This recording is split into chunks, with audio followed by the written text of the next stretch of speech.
పరమశివుడు తెల్లగా ఉంటాడు. అసలు పరమశివుడు ఎందుకంత తెల్లగా ఉంటాడంటే మూకశంకరులు దెప్పిపొడిచారు. అసలు అలాంటి ఆలోచన ఆయనకి ఎలా వచ్చిందో నేను ఆశ్చర్యపోయా.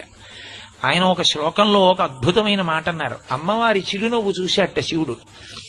ఎంత తెల్లగా ఎంత స్వచ్ఛంగా ఉంది నా భార్య ఆ నవ్వు అని. అప్పటి నుంచి ఆయనకి తెలుపు మీద వ్యామోహం మొదలైందిట. మొదలై నివాసాన్ని తీసుకెళ్లి తెల్లని వెండికొండ మీద పెట్టుకున్నాడు. మా ఆవిడంత తెల్లగా లేదు అని తెల్లటి ఎద్దునెక్కేట. ఇంకా తృప్తి కలగల. తెల్లటి పంచె కట్టుకున్నట్ట. ఇంకా మనసు తీరలా.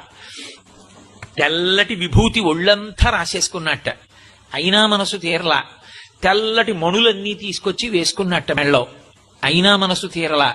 శంకరా, అసలు నీకు తెలుపు మీద ఇంత పిచ్చి ఎందుకు వచ్చిందో తెలుసా? మల్లికార్జునుడన్న పేరుతో మల్లికా పుష్పములను ఎందుకు వేసుకుంటావో తెలుసా?